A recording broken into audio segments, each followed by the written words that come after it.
All right, so at the bottom here we have Rooster playing as an aerial specialist up against Ubon playing as a giant spec. And it's going to be sort of a mid aggro here for Rooster. I mean, I will probably call it full aggro by the way that the Stormcallers are being positioned. I freaking love Stormcallers being placed like this. It just puts so much pressure on your opponent's board, whether they're going aggro or standard. If your opponent's going aggro with units like here, you take Launcher Overload, which Rooster does not run, but I do. Take Launcher Overload, and then these Stormcallers just erases everything here. If your opponent plays Standard, which is what is happening here, you are so much closer to his tower than he is to yours. So I'm liking it. I think a lot of the high-level players, I've learned this style from Apucci. Rooster's playing it. Sacco's probably playing it too.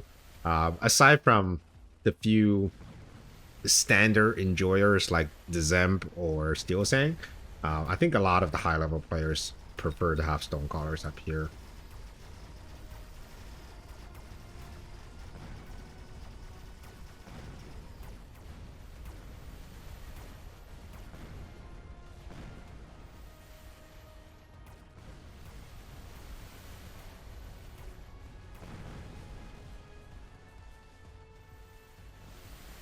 A little unfortunate with the lack of chaff here on Rooster's side, but it is what it is with Stonecallers.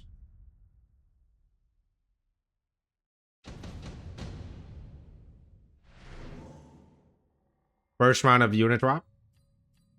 Scorpion, bit of overkill here. There's nothing really for the Scorpion to shoot. Marksman is probably better here. Now, both sides do have Stonecallers, so if you do choose Marksman over Phoenix, you just have to be very mindful about your chaff. Wasp is picked up by Ubon. There's going to be cheeky Wasp towards the tower. There's a wide opening right here. I think Rooster should expect that. There's not as much opportunity for Rooster to get his Wasp in. There's already 3 squads of Fane, so I'm not entirely sure. But for Rooster, there's a lot of ways for the red players, Ubon's Wasp coming in. I mean, the most obvious spot is just going to be here into the tower. But he can always go with flanking in the back. Because Rooster right now just has no AA whatsoever. And because these are level 2, a single squad of level 1 fans would not be able to stop them. So there's really no good way of getting rid of this Wasp. If he's really scared of the Wasp, we probably want to just put missiles here around the tower, and that should be able to stop that. Alright, so we got Wasp fighting off here in the middle. See how's the RNG. Oh, he's got 1 Wasp, level 2 Wasp running towards the tower. On the other side, though, we do have crawlers coming in to that tower. The lack of late arriving fans is really costing Rooster here. Because, like, you see how many shots these Stonecallers are just wasting onto those fans? And then the single level 2 Wasp did end up getting tower. And also gonna win him the game. Nice, nice.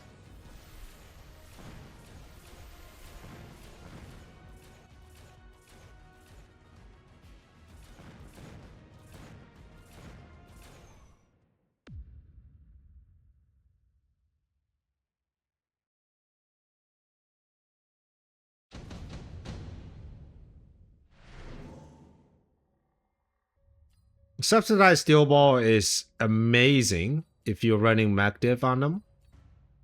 Later on, you can swap out all of your crawlers and just go with subsidized Steel Balls. And it will just generate crawlers for days. Both players end up taking ER Marksman because it is a range battle with the Stormcallers in here. So, interesting, interesting.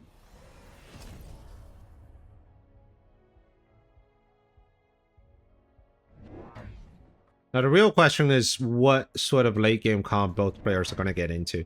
Ubon is a giant spec, so with units not that far from each other, I think forts could work here. If you want to go with melting point, you probably put melting points behind here. I don't really foresee Vulcan here for our rep player because he already took Arclight, so maybe signaling that he wants to stay with the Arclights for a little bit longer. Um, Not entirely sure if Arclight's even needed here for our red player, because right now the blue player, so Rooster, his primary chaff are crawlers, and they are running straight at him. So with the Rooster might exploit that later on by either leveling up the tower or just going underground.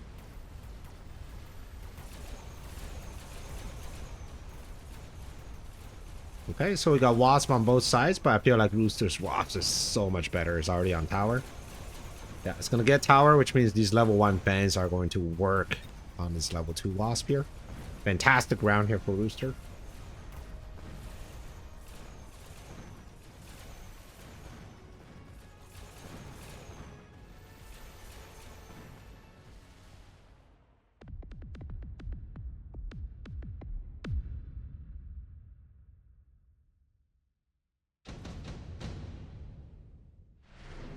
Round 3, laser sight. They didn't even wait. It got instant smashed. But so far, there's no real commitment yet, right? Like, there's no giants. There's no massive tech. Like, nobody actually took a technology, and we are at round 4. Not even range on this Arclights because they already extend the range. Everybody's just waiting for the other players to make the first move. And I think that first move is just going to be the choice of giants. Whoever makes the first giant will be at a slight disadvantage because they are open to be countered. And I think Rooster probably more so because he's not giant specs. Yeah, he will actually have to spend 200 to unlock. So it's a bit of a cat and mouse. I feel like this Wasp is just getting way too much value here.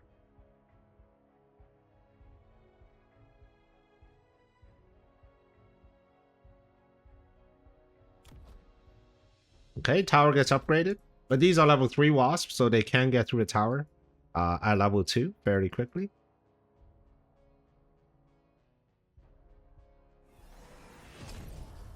Oil is being added. Wouldn't mind seeing a few more Arclights because right now there's a lot more crawlers running towards the red player. And whereas Ruban favors more into the Fangs, which makes sense because it doesn't have as long of a chaff line here. And again, level 3 Wasp coming in with almost no defense because once it gets that Arclight, there's no chaff clear at this tower whatsoever. So I feel like Ruban has to recognize the problem here. Without chaff clear, this entire side just kind of falls, right?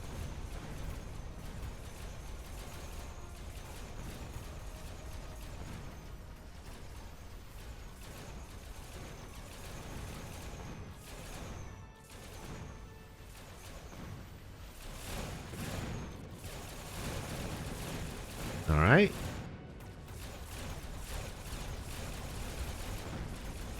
Looking good here.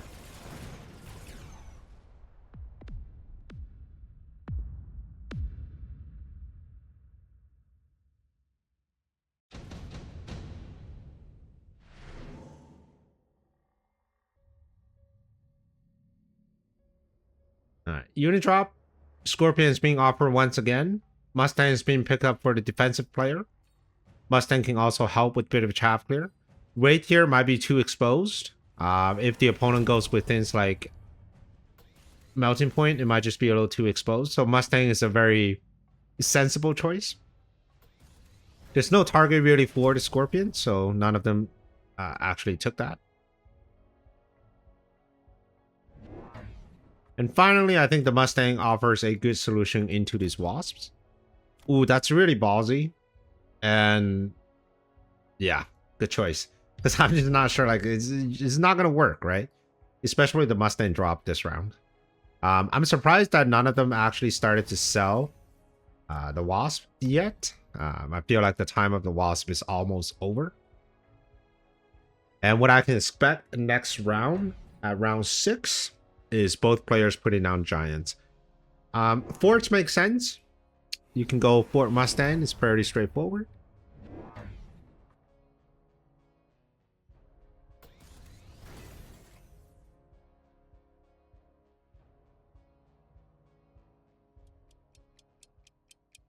Now, if I am Rooster, what would be the final? Oh, yeah, I feel like Rooster is really just setting up for a fort here.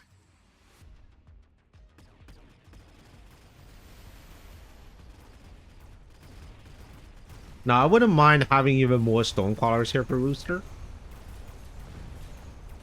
For Yuban, I would not mind having fire on the Stonecrawlers. I'm surprised that I didn't take fire this turn. But I think he's trying to maximize the slow effect of the oil.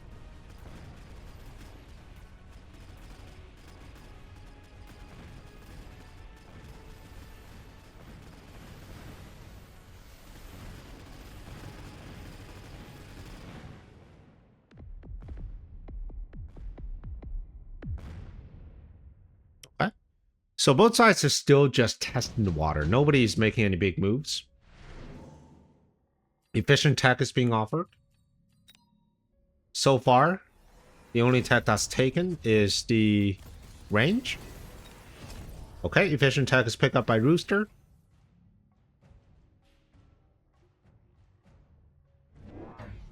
It's probably going to be the same, or it could be quick cooldown. Quick cooldown is cool for Yuban if he wants to go with a lot of oil with fire.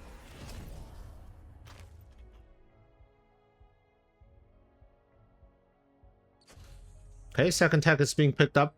High explosive. Works well into the board. And here goes the giant. Alright, so it's going to be forts in a defensive position.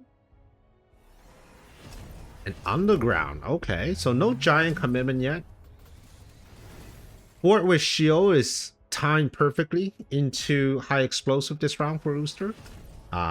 He actually doesn't have any shield break. I think the single unit that does the most damage is probably this Mustang here.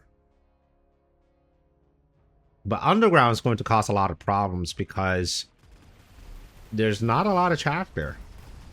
And that's what I was talking about earlier. Like, does Yuban actually need to take ER Arclights? Because now with underground, ER Arclights will have to take additional shots to kill off these crawlers. Alright, forts are doing work. Once the initial crawlers are cleared, these forts are just tanking for days. But it looks like high explosive is actually doing better than I thought. Because when they land around the forts, because that's where most of these rockets are going to go, it actually kills off the Mustangs that are sitting directly beside the fortresses.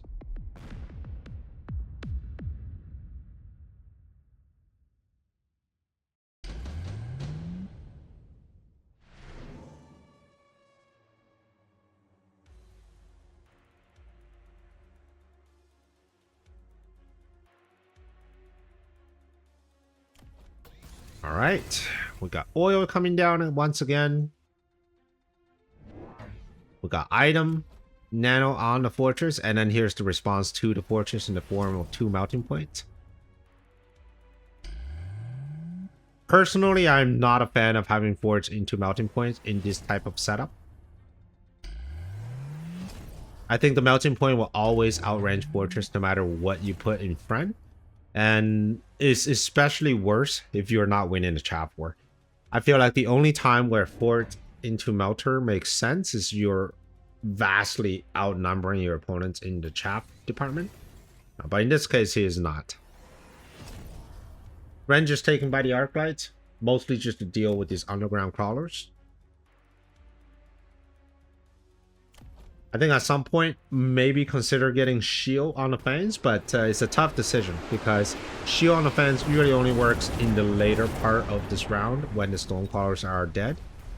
Otherwise, the Stormcrawler with HE just does too well into the fence. The oil was not positioned optimally. Most of the Mustangs are still shooting in front. However, we are breaking through here in the middle. And range Arclights are doing amazing into these Mustangs who are shooting in front of the melting point. But it's just not enough, right? At the end, it's the range from the melting point that's winning the game here.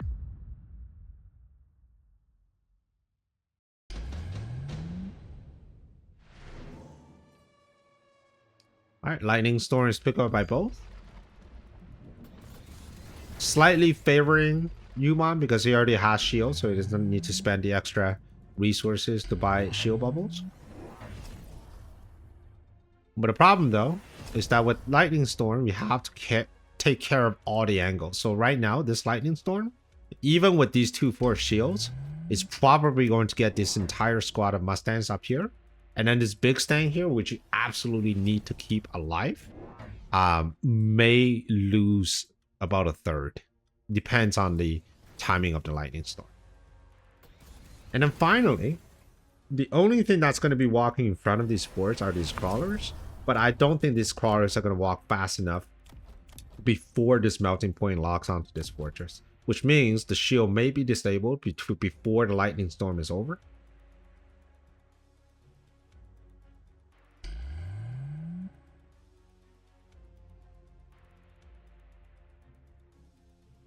Alright, looking at Rooster's side. I think his side is pretty much covered here. The flank on this side here, I think it just should be sold off. You're delaying these Mustangs for about 4 seconds, which really doesn't make that much of a difference. And here's what I was talking about on the far right. The force shield got popped very quickly, and there's absolutely no Mustangs left on this side, which means these forts are going to be stuck shooting at crawlers for a while. On the other side, however, things are looking decent. Okay, forts do have range, which means they can engage the melters. And on the other side, because we have Mustangs left over, it is doing well. Okay, we're taking tower, we're moving around. Still quite a few chaff in front of the forts. Yeah, not enough to win this round.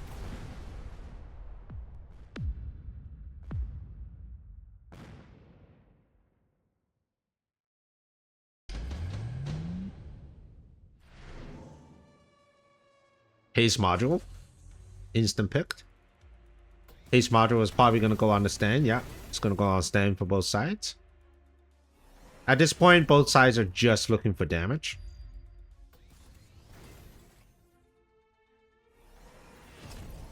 I'm surprised nobody actually put down any AM devices, especially for red.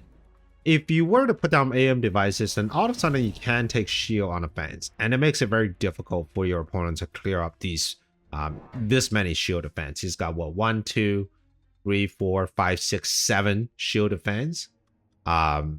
Imagine if they double their HP. And all you need to make that work is 300 supplies of anti-missile devices or missile interceptors. So, not sure. And the same goes with Rooster, but I think Rooster is probably not too worried about the fire. But AG is a big problem into your chaff. This is an interesting little move. I'm not entirely sure what the purpose for this move is. I think it's just for Rooster to save this arc light. It is level 4, so he wants to save the arc light for later instead of being just one-shotted by the fort.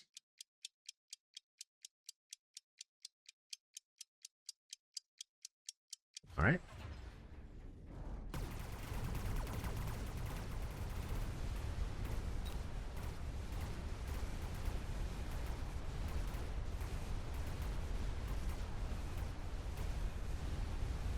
Okay, so fire's coming down. This is actually looking really bad for Rooster. The armor-piercing bullets on the Mustangs allow them to clear his opponent's Mustangs before he has a chance to react, which means the melters are being stuck on Mustang duty for the longest time.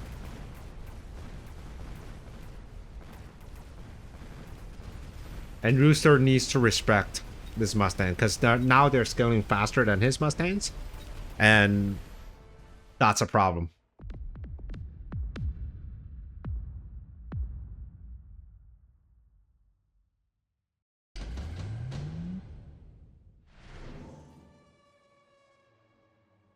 Sledgehammer is just going to be a great pick for a red player. At level 4, you can take armor on the Sledgehammer. And it forces the only unit to kill it will be the melting point, and it takes forever for melting points to kill sledgehammers. So I would definitely recommend that. But it looks like it's just going to be Wraith here with armor for Rooster. Good choice. There are no other anti-air, so level 2 Wraith actually can stop somewhat a lower level Mustangs. But the problem though is we got level 4 Mustangs. So yeah, I suppose having armor and field maintenance, both increasing the HP, so 35% and another 30%, bringing up to 57,000. So when you're healing for 4.5%, I think that's not bad. That's what, 2,000 ish, 2,400 per second. So that's not terrible.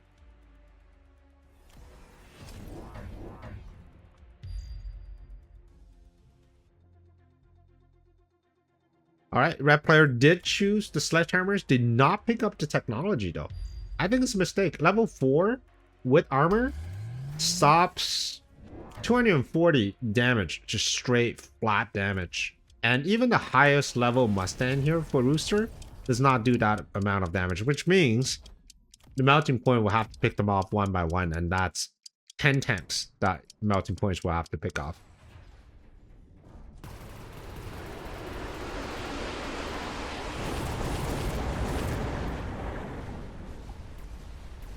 All right, here comes the Wraith. The Mustangs are trying to do his work, but it's just not getting through. And this is the nail in the coffin because the Mustangs are not able to clear his opponent's Mustangs, and also the chaff isn't cleared.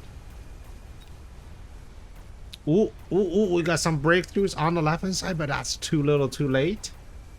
Yes, we got the big fortress here, but we still have 4 melters with EM.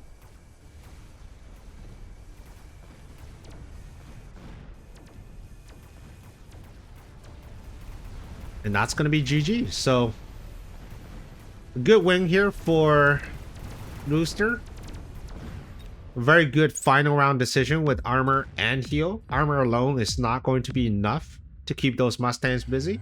But with both technologies, it was able to take hold of all of these Mustangs long enough for his own Mustangs to kill it. So, great game. Prepare your tactics. Mechabellum's calling. Deploy your fortress. The battlefield's alive with swarms.